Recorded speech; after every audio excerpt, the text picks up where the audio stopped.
যেদিন দুনিয়াতে আল্লাহ তাআলা আমাদেরকে পাঠিয়েছেন, ডান কানে আজান হয়েছে, বাম কানে ইকামত হয়েছে। আমাদের শুরুটা সুন্দর ছিল, আমাদের জীবনের শেষটাও যেন সুন্দর হয়। সব শেষ গুরুত্বপূর্ণ বিষয়, প্রতিটি শেষ তার গুরুত্ব রয়েছে। শেষ যদি সুন্দর হয় তাহলে সবই সুন্দর। একজন মানুষ তার জীবনে ভালো আমল করে জীবনের শেষ পর্যন্ত গিয়ে পৌঁছেছেন, মৃত্যুর আগ মুহূর্তে কুফর শিরিক করে দুনিয়া থেকে বিদায় নিয়েছে, মানুষের শেষটা খারাপ হয়েছে। শেষ হিসেবে তার বিচার হবে। এজন্য একটা কথা আছে, তামুতুনা কামা তাহইয়াউনা ওয়া তুহশারুনা কামা তামুতুন।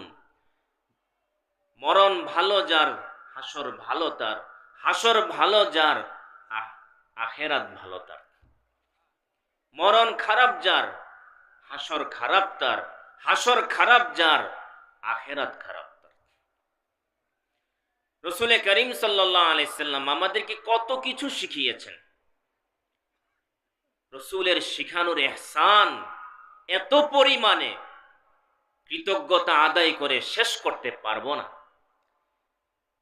এমন কোন জাতি খুঁজে পাওয়া যাবে না যে জাতির এই আদর্শ আছে, বছরের শেষ কি দিয়ে শেষ হবে সেটা শেখানো। কোন জাতির মধ্যে এই আদর্শ নেই। একমাত্র রাসূল করিম সাল্লাল্লাহু আলাইহি সাল্লাম এই উম্মতকে শিখিয়েছেন একটা বছরের শেষ কি দিয়ে হবে, শুরু কি দিয়ে হবে। রাসূল করিম সাল্লাল্লাহু আলাইহি সাল্লাম নতুন বছর কিভাবে গ্রহণ করবে সেটার জন্য দোয়া শিখিয়েছেন। আল্লাহুম্মা আদখিলহু আলাইনা বিল আমনি ওয়াল ঈমান ওয়াস সালামাতি ওয়াল ইসলাম ওয়া রিদওয়ানিম মিনার রহমান ওয়া জিওয়ারিম মিনাশ শাইতান। বড় চমৎকার দোয়া। আল্লাহ, আমার নতুন বছর, এই নতুন বছরে আমাকে আপনি প্রবেশ করান, ঈমান ও ইসলামের সাথে যেন আমার বছরটা শুরু হয়, শান্তি নিরাপত্তার সাথে যেন আমার বছরটা শুরু হয়, আপনার সন্তুষ্টি তার সাথে যেন আমার বছর শুরু হয়, শয়তান থেকে মুক্তি পাওয়া এর মাধ্যমে যেন আমার বছর শুরু হয়। কত চমৎকার দোয়া। আল্লাহুম্মা আদখিলহু আলাইনা বিল আমনি ওয়াল ঈমান ওয়াস সালামাতি ওয়াল ইসলাম ওয়া রিদওয়ানিম মিনার রহমান ওয়া জিওয়ারিম মিনাশ শাইতান। বাংলায় আমরা এতটুকু বলতে পারি, আল্লাহ, আমার এই নতুন বছর আমার জীবনে আপনি প্রবেশ ঘটান ঈমান এবং ইসলামের সাথে, শান্তি এবং নিরাপত্তার সাথে, আপনার সন্তুষ্টির সাথে, শয়তান থেকে মুক্তি পাওয়ার সাথে। এই কথাগুলো বলতে পারবো না আল্লাহর কাছে? মুহতারাম হাজিরিন, মাশাআল্লাহ, আপনারা মহব্বত করে বসেছেন, আপনাদের শুকরিয়া আদায় করা দরকার। আর বসার তৌফিক দিয়েছেন যে আল্লাহ, ওই আল্লাহ তাআলার শুকর আদায় করা দরকার। আল্লাহ তাআলা তো তাকেই বসার তৌফিক দান করেন যাকে আল্লাহ তাআলা মহব্বত করেন, যাকে আল্লাহ ভালোবাসেন, তাকে কিছু কথা শোনার তৌফিক দেন। মুহতারাম হাজিরিন, আল্লাহ তাআলার শুকর আদায় করা প্রয়োজন। দুনিয়াতে আল্লাহ তাআলার কৃতজ্ঞ বান্দার সংখ্যা অনেক কম। আল্লাহ রাব্বুল আলামিন নিজেই বলেন, ওয়াকালিলুম মিন ইবাদিয়াশ শাকুর। আমার বান্দাদের মধ্যে কৃতজ্ঞ বান্দা, শুকরগুজার বান্দাদের সংখ্যা অনেক কম, অনেক কম।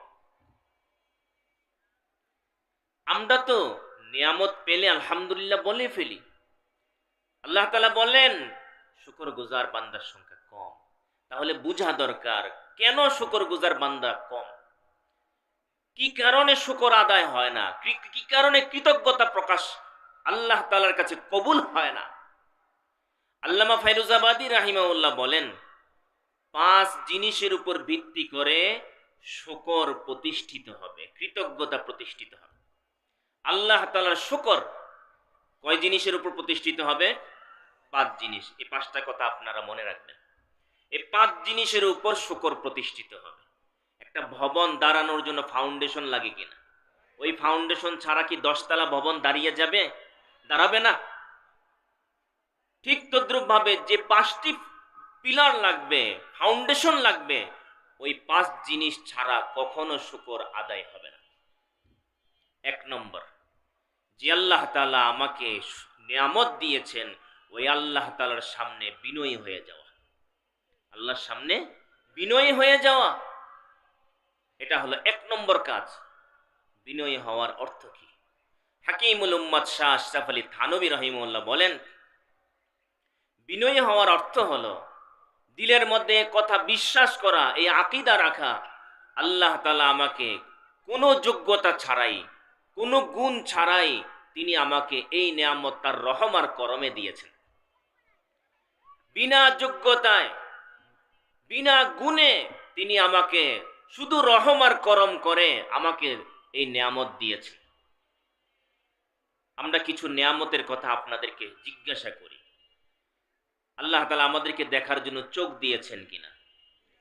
দুনিয়াতে এই চোখের নিয়ামত পাওয়ার জন্য আমরা কে কে ইবাদত করেছি? কোনো ইবাদত করেছি? কোনো আমল করেছি? তাহলে এই 2 নিয়ামত আল্লাহ তাআলা দিয়েছেন বিনা আমলে, বিনা যোগ্যতায়। 2টি কান আল্লাহ তাআলা দিয়েছেন কথা শোনার জন্য। এত সুন্দর করে বানিয়েছেন আল্লাহ তাআলা, কানের ভিতরে এত সুন্দর করে এজপেজ দিয়েছেন, বিকট আওয়াজটা সহনীয় পর্যায়ের করে ভিতরে শোনা। ছোট আওয়াজটাকেও আল্লাহ তাআলা ওই কানের ভিতর দিয়ে শোনা। আবার আল্লাহ রাব্বুল আলামিন হেফাজত করার জন্য কানের ভিতরে একটু ভিজা ভিজা পানি রেখে দিয়েছেন, দুর্গন্ধযুক্ত। ওখানে কোনো পোকামাকড় গিয়ে টিকতে পারবে না। কোনো পোকা যদি ভুলে ঢুকে যায়, অস্থির হয়ে যাবে, কতক্ষণে সে বের হবে। বের হতে না পারলে সে ভিতরে লাফালাফি করতে থাকবে, ভিতরে টিকতে পারবে না। কোনো পোকামাকড় যেন ভিতরে ঢুকতে না পারে, টিকতে না পারে, আল্লাহ তাআলা সেই ব্যবস্থা করে দিয়েছেন। আচ্ছা, এত সুন্দর একটা কান আল্লাহ তাআলা দিয়েছেন, শ্রবণ শক্তি আল্লাহ তাআলা দিয়েছেন। যেদিন দিয়েছেন সেদিন এই নিয়ামত পাওয়ার জন্য আমরা কি কোনো ইবাদত করেছি? আমাদের কোনো যোগ্যতা ছিল? বিনা যোগ্যতায় দিয়েছেন, বিনা গুণে দিয়েছেন, কোনো আমল ছাড়াই দিয়েছেন। কথা বলার জন্য আল্লাহ তাআলা জবান দিয়েছেন, কোনো গুণের কারণে দিয়েছেন? হাত দিয়েছেন, কোনো গুণের কারণে? পা দিয়েছেন, কোনো গুণের কারণে? না। দুনিয়াতে আসার পর মায়ের বুকে দুধ দিয়েছেন খাওয়ার জন্য, 2 বছর পর্যন্ত খাওয়ার জন্য দুধ দিয়েছেন। বিনা যোগ্যতায়, বিনা গুণে আল্লাহ তাআলা এই খাবারের ব্যবস্থা করে দিয়েছেন। আমাকে আপনাকে দেখার মতো দরদি মাকে তৈরি করে দিয়েছেন, বাবাকে তৈরি করে দিয়েছেন, ওদিকে নানি তৈরি করে দিয়েছেন, ওদিকে খালা তৈরি করে রেখেছেন, ওদিকে দাদিকে তৈরি করে রেখেছেন, দাদাকে তৈরি করে রেখেছেন। এতগুলো মানুষ একজনের পর একজন মায়া করেন, মহব্বত করেন। এতগুলো মানুষের মায়া, মমতা, ভালোবাসা পাওয়ার জন্য কি কোনো যোগ্যতা ছিল আমাদের? বিনা যোগ্যতায় ভালোবাসাগুলো আল্লাহ ঢেলে দিয়েছেন না? এভাবে একটা একটা যদি হিসাব করেন তাহলে বের হয়ে আসবে সব নেয়ামত আল্লাহ তাআলা বিনা যোগ্যতায় দিয়েছেন, বিনা গুণে দিয়েছেন, শুধু তার রহম আর করমে। এই কথা ভিতরে বিশ্বাস করতে হবে। যার ভিতরে বিশ্বাস আসে যে আমাকে আল্লাহ তাআলা বিনা যোগ্যতায় দিয়েছেন, তার ভিতরটা বিনয়ে ভরে যাবে, সে অহংকারী হবে না। হযরত সুলাইমান আলাইহিস সালাম কি বলেন? যালিকা মিন ফাদলি রাব্বি লিয়াবলুয়ানি আশকুরু আম আকফুর। এটা আমার রবের নিয়ামত, এটা আমার রবের অনুগ্রহ। তিনি এই অনুগ্রহটা করে দেখতে চান আমি কি শুকরগুজার বান্দা হয় না অকৃতজ্ঞ বান্দা হয়। তিনি একটু পরীক্ষা করতে চান, আল্লাহ তাআলা দিয়ে পরীক্ষা করেন। তো সুলাইমান আলাইহিস সালাম নবীদের কথা, এটা আল্লাহর অনুগ্রহ, বিনা যোগ্যতায় তিনি দিয়েছেন। কারুনের কথা কি ছিল? ইন্নামা উতিতুহু আলা ইলমিন ইনদি। আরে এগুলো আমি পেয়েছি আমার নিজস্ব যোগ্যতায় পেয়েছি, নিজস্ব যোগ্যতায় পেয়েছি। এটা কারুনের কথা।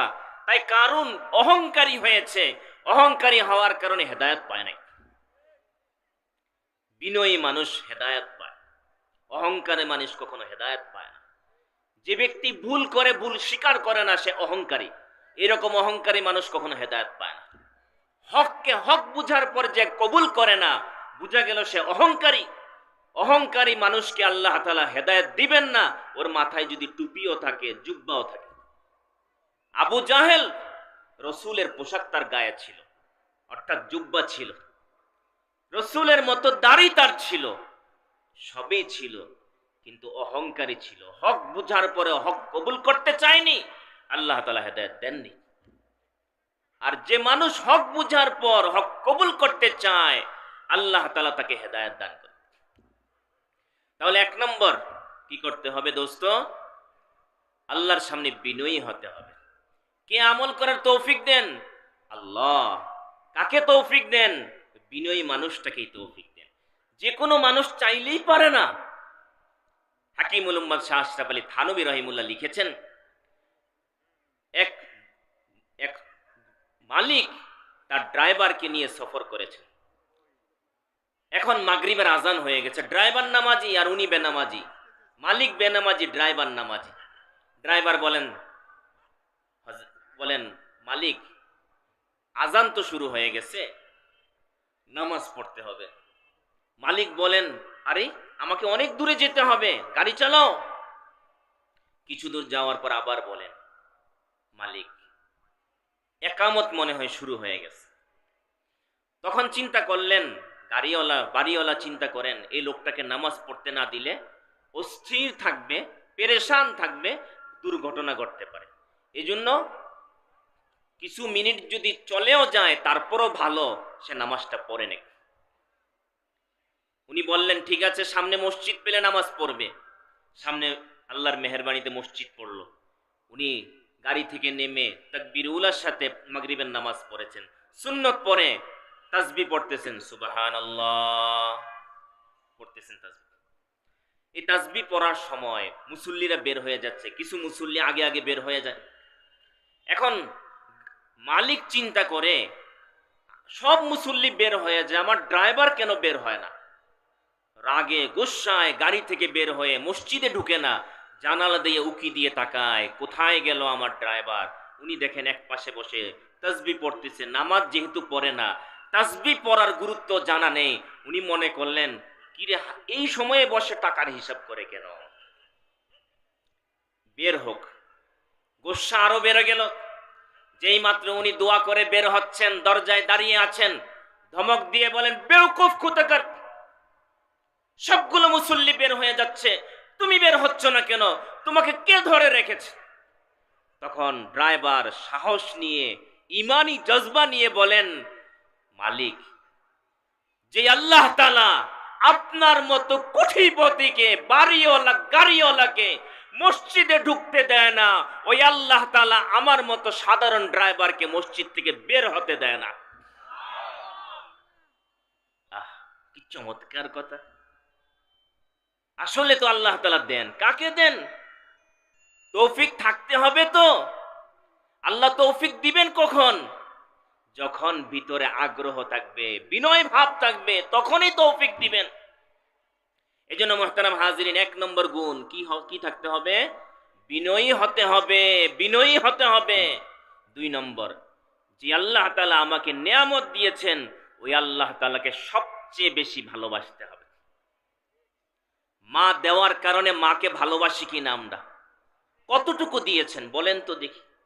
বাবা দিয়েছেন বিদায় বাবাকে ভালোবাসি, নানা দিয়েছেন নানাকে ভালোবাসি, দাদা দিয়েছেন দাদাকে ভালোবাসি, খালা দিয়েছেন তো খালাকে ভালোবাসি, ভাইয়া দিয়েছেন তো ভাইয়াকে ভালোবাসি, বোন দিয়েছেন বোনকে ভালোবাসি।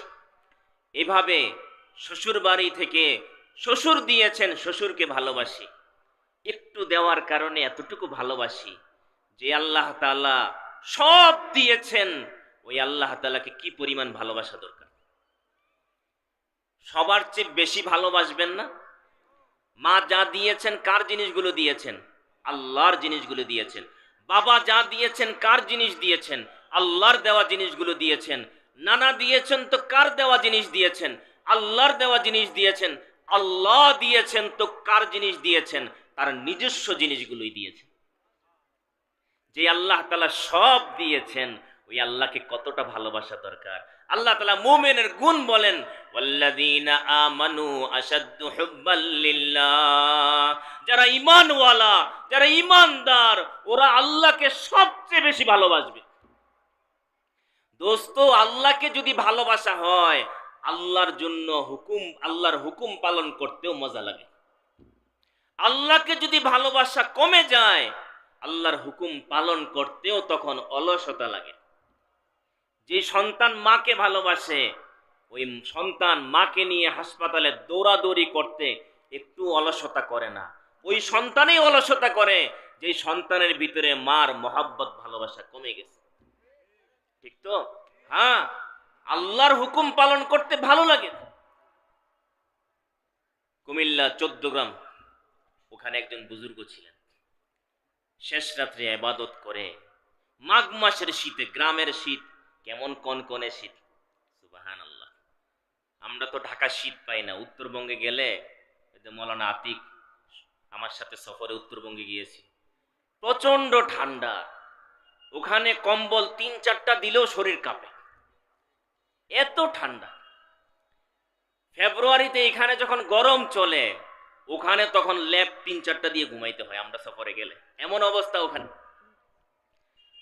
তো দেখেন, মাঘ মাসের শীত, পুকুরের ঠান্ডা পানি দিয়ে ওযু করেছে, এরপরে তাহাজ্জুদ পড়েছে, মসজিদে গিয়েছে, ফজরের জামাতের সাথে নামাজ পড়েছে, নামাজের পর জিকির আজকার করে ইশরাকের নামাজ পড়ে, সূর্য যখন আলো এসেছে, সূর্যের আলো যখন গায়ে লেগেছে, এবার মসজিদ থেকে বের হচ্ছেন, তখন বলেন, আহ কি শীত! শীত আছে শেষ রাতের না কমে গেছে? শেষ রাত্রে ঠান্ডাটা লাগলো না, কষ্টটা অনুভব হলো না। আমল শেষ, ইবাদত শেষ, এখন অনুভব হচ্ছে শীতের। আল্লাহকে যে ভালোবাসে, এই জন্য হাদিস শরীফের মধ্যে আছে, আল্লাহ তাআলা ওই বান্দাকে দেখে বড় হাসতে থাকেন, যেই বান্দা শীতকালে, হাদিসের মধ্যে লিহাফুন শব্দ আছে, লেপ, যেই বান্দা শীতকালে লেপের ভিতর থেকে বের হয়ে আসে এবং পাশে প্রিয়জন, স্ত্রী, বাচ্চা সবার কাছ থেকে আলাদা হয়ে চলে এসে ওযু করে 2 রাকাত নামাজ পড়ে, আল্লাহ তাআলা তাকে দেখে বড় হাসতে থাকেন, ফেরেশতাদেরকে নিয়ে গর্ব করতে থাকেন। আমাদের শাইখুল হাদিস আল্লামা আজিজুল হক রাহিমাহুল্লাহ বলতেন, গ্রাম দেশে তুলাকে রুই বলে। কি বলে? আল্লাহ তাআলা শেষ রাত্রে তো বান্দার অবস্থা দেখে বলেন, বান্দা, তোর নিচেও রুই, উপরেও রুই, মাঝখানে তুই, খবরটা কি? বুঝেন নাই? নিচেও তো তুলা, তোষক, আবার উপরেও তুলা, মাঝখানে বেচারা। তো হুজুর বলতেন, তোর নিচেও রুই, উপরেও রুই, মাঝখানে তুই, এখান থেকে বের হয়ে আসতে হবে। হ্যাঁ, আল্লাহর মহাব্বত যখন থাকে তখন বের হয়ে আসা সহজ। সিলেটে হবিগঞ্জের একজন বুজুর্গ ছিলেন, মৌলানা আব্দুর রহমান দিগলবাগী। শেষ রাত্রে 4টার সময় মাঘ মাসে শীতে ওযু করে খুব মুস্কি মুস্কি হাসতেছেন আর যাচ্ছেন। উনার খাদেম বলেন, হযরত এত হাসেন, এত খুশি? আরে খুশি হব না, আল্লাহ ডেকেছেন, আল্লাহর ডাকে সাড়া দেওয়ার জন্য যাচ্ছি, খুশি হব না কেন? বিবি ডাকলে যদি খুশি লাগে, শ্বশুর বাড়ির লোকজন যদি ডাকলে, যদি দাওয়াত দিলে যদি ভালো লাগে, আল্লাহ যদি ডাকেন ভালো লাগবে কি লাগবে না? আল্লাহ তাআলা ডাকেন, আল্লাহ মিম মুস্তাগফিরিন ফাগফির আল্লাহ, আল্লাহ মিম মুস্তারজিকিন ফারজুকহু, আল্লাহ মিম মুবতালান ফাউআফিহু, আল্লাহ কাযা আল্লাহ কাযা। ও আমার বান্দা, কে আছো? অন্যায় করেছো, আসো আমার কাছে, ক্ষমা চাও, মাফ করে দিব। রিজিকের অভাবে কে আছো? আসো আমার কাছে চাও, আমি রিজিকের সমস্যা দূর করে দিব। কে অসুস্থতায় ভুগছো, পেরেশানিতে আছো, আমার কাছে বলো, আমি সমস্যার সমাধান করে দিব। তাহলে আল্লাহকে ভালোবাসলে ইবাদত করা সহজ। এই জন্য আল্লাহকে বেশি ভালোবাসতে হবে। আল্লাহর ভালোবাসা আসবে কিভাবে? রাত্রেবেলা বসে বসে চিন্তা করবেন, আল্লাহ আমাকে কি কি নিয়ামত দিয়েছে। একটা একটা বসে বসে হিসাব করবেন, কি কি নিয়ামত সকাল থেকে রাত পর্যন্ত পেয়েছেন, হিসাব করলে নিয়ামতের কথাগুলো যখন আমি চিন্তা করব, মহব্বত বাড়বে। তাহলে আল্লাহকে সবচেয়ে বেশি ভালোবাসতে হবে, 2 নম্বর গেল। 3 নম্বর, যে আল্লাহ তাআলা নিয়ামত দিয়েছেন ওই নিয়ামতের কথা মুখে ঘোষণা দিতে হবে। আল্লাহ আমাকে দিয়েছে। শ্বশুর বাড়ির লোকজন দিলে বলে কি বলে না? বলে, ঘোষণা দেয়। মামা বিদেশ থেকে এসে একটা ঘড়ি দিয়েছেন, সবাই যখন ঘড়িটা দেখে বলে কি না মামা দিয়েছেন। মোবাইল দিয়েছেন, বলে কি না মামা দিয়েছেন।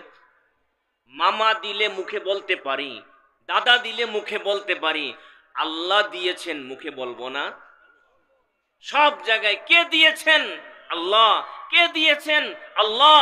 নামাজ পড়ার তৌফিক কে দিয়েছেন? আল্লাহ। ও মজমায় বসার কে তৌফিক দিয়েছেন? আল্লাহ। দ্বীনি কথা শোনার কে তৌফিক দিয়েছেন? আল্লাহ। মাথায় টুপি পরার তৌফিক কে দিয়েছেন? আল্লাহ। উলামায়ে কিরামের সাথে চলার তৌফিক কে দিয়েছেন? আল্লাহ। সব জায়গায় আল্লাহ দিয়েছেন, আল্লাহ দিয়েছেন। রাসূল সাল্লাল্লাহু আলাইহি ওয়াসাল্লাম শিখিয়েছেন সব দুয়ার মধ্যে স্বীকারোক্তি, আলহামদুলিল্লাহিল্লাযী আহইয়ানা বাদামা আমাতানা ওয়া ইলাইহিন নুশুর, আলহামদুলিল্লাহিল্লাযী আত'আমানা ওয়া সাকানা ওয়া জাআলানা মুসলিমিন। যত দোয়া রাসূল শিখিয়েছেন সব দোয়ায় আল্লাহর নিয়ামতের কথা মুখে স্বীকার করতে হবে। 3 নম্বর কাজ। 4 নম্বর কাজ, আলহামদুলিল্লাহ বলতে হবে। 4 নম্বর কাজ কি? আলহামদুলিল্লাহ বলতে হবে। আল্লাহ তাআলার নিয়ামত পেয়ে আলহামদুলিল্লাহ বলা। তাহলে 4 নম্বরে হলো আল্লাহর প্রশংসা শব্দ আলহামদুলিল্লাহ মুখে বলা। 4 নম্বর গেল। 5 নম্বর, আল্লাহ তাআলা যে নিয়ামত দিয়েছেন এই নিয়ামতের অপব্যবহার না করা। এই নিয়ামতের অপব্যবহার না করা। নিয়ামতের অপব্যবহার কিভাবে হয় একটা উদাহরণ দিয়ে বুঝায়। দেখেন, আপনার বন্ধু হজে গিয়েছে। হজ থেকে আসার পরে আপনাকে বলেছেন, দোস্ত একেবারে বাইতুল্লাহ শরীফের কাছে প্রথম দোকানটা থেকে তোমার জন্য একটা রুমাল কিনেছি। এটা মক্কার আলো বাতাস লেগেছে, মক্কার জমিন থেকে কিনেছি, পবিত্র জায়গার রুমাল, অনেক দামি রুমাল তোমার জন্য এনেছি। বন্ধু খুশি হয়ে বললেন, দোস্ত অনেক খুশি হলাম, বাইতুল্লাহ শরীফ থেকে আমার জন্য একটা রুমাল নিয়ে এসেছো, আগামীকাল আমার সাথে বসে একটু ডাল ভাত খাবে আমার বাসায়। ঠিক আছে। এখন ডাল ভাতের আয়োজন হয়েছে। দুপুরবেলা আসলেন বন্ধু হাজী সাহেব বন্ধুর বাড়িতে। দরজা নক করেছেন, দরজা খোলা হয়েছে। এবার উনি দরজা ঢুকছেন। ঢুকার সময় দেখেন গতকাল যে রুমালটা উনাকে দিয়েছেন, যেই রুমালটা মক্কা থেকে এনে উনাকে দিয়েছেন, ওই রুমালটা নিচে পাপোশের উপর বিছিয়ে রাখা হয়েছে। বলেন তো দোস্তের ভিতরে কষ্ট লাগবে কি লাগবে না? এটা কি পাপোশের জায়গায় রাখার জিনিস না মাথার জিনিস? রুমালের অপব্যবহার হয়েছে কিনা? আপনি কষ্ট পাবেন কিনা বলেন? তাহলে আপনার একটা দেওয়া জিনিসের অপব্যবহার হলে আপনি যদি কষ্ট পান, আল্লাহ তাআলা যে এতগুলো নিয়ামত দিয়েছেন, এক একটা নিয়ামতের যদি অপব্যবহার হয় আল্লাহ তাআলা খুশি হবেন না নারাজ হবেন? কিভাবে অপব্যবহার হয়? চোখ দিয়েছেন গুনাহ দেখার জন্য না। চোখ দিয়ে যদি গুনাহ দেখা হয় অপব্যবহার হবে। কান দিয়েছেন গুনাহ শোনার জন্য না, গুনাহ শুনলে কানের অপব্যবহার হবে। জবান দিয়েছেন মিথ্যা বলার জন্য না, গীবত করার জন্য না, এগুলো হলে জবানের অপব্যবহার হবে। হাত দিয়েছেন জুলুম করার জন্য না, চুরি ডাকাতির জন্য না, ঘুষের টাকা নেওয়ার জন্য না, সুদের টাকা নেওয়ার জন্য না, এগুলো যদি করা হয় হাতের এই নিয়ামতের অপব্যবহার হবে। দোস্ত আপনার বাবার দেওয়া জিনিসের কদর না হলে বাবা কষ্ট পায়। মা দিয়েছেন সেই স্মৃতি, সেই অনেক দিনের পুরনো স্মৃতি সংরক্ষণ করে রেখেছেন। ছেলের বিবি আসলে এটা তার হাতে তুলে দিবেন। সেই পুরনো স্মৃতিটা, স্বামীর দেওয়া স্মৃতিটা সেই পুত্রবধূর হাতে তুলে দিলেন। সেটার যদি অপব্যবহার হয় মা কষ্ট পায়। দাদার দেওয়া জিনিসের অপব্যবহার হলে তিনি কষ্ট পান।